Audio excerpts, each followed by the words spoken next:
Hi guys, welcome to my Tuesday video. Here's this week's topic, and it's a doozy. I am right there with you on this topic because it is something every single one of us struggles with, and that is why we resist being present. Why do we resist being present?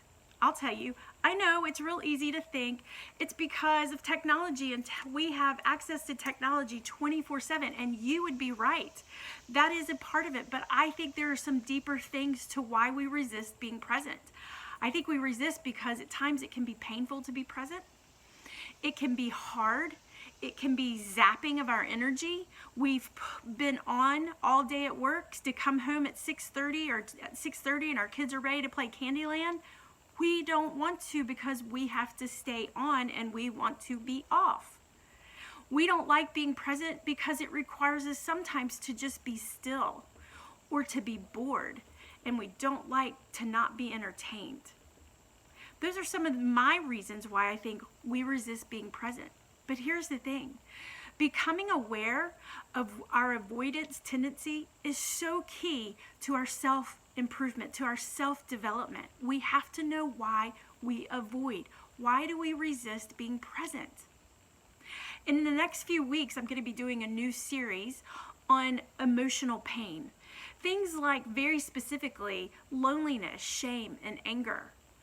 But we can't really get to the bottom of where that pain is coming from if we don't understand why we first have an avoidance to them. Why do we have, other than the obvious of we don't like pain, but we have to get to know our avoidance tendencies in order to move forward, in order to grow and develop in ourselves and become better. Have you ever noticed how old people, elderly people, are always on their phone? What? You haven't noticed that? Me either. What I notice about elderly people is that they are very present. They make eye contact. They're sitting. A lot of times they're touching because they want to hear about your life, or they want to impart things that they have learned from their long years, their many years of life.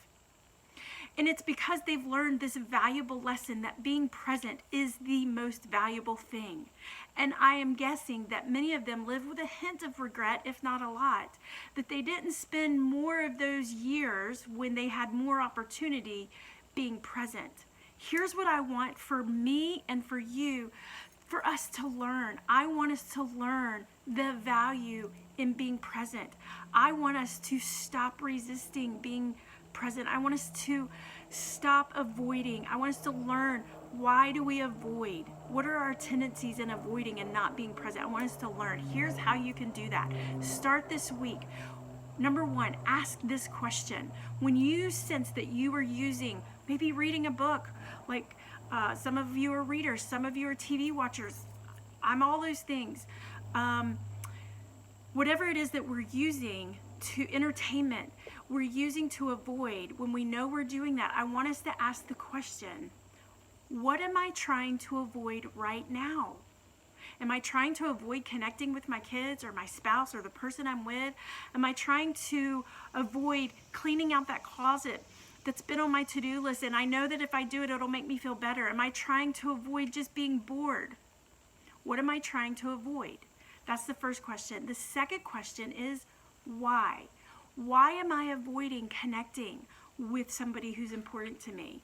Why am I avoiding doing something that is going to make me feel so good, like cleaning out something that is cluttered and bothers me every time I open the door? Why am I avoiding being bored? Because I know creativity can come from boredom. What am I trying to avoid and why? Those are the two first questions. But here's your action question. I hope it spurs you to action. What if?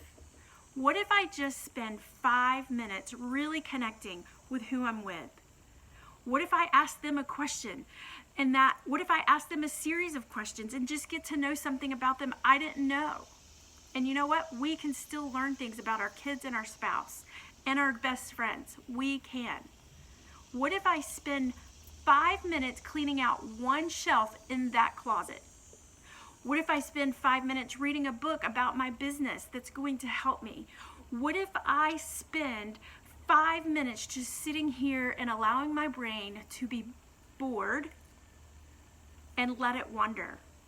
Ask yourself, what if? Oftentimes, what if will spark action.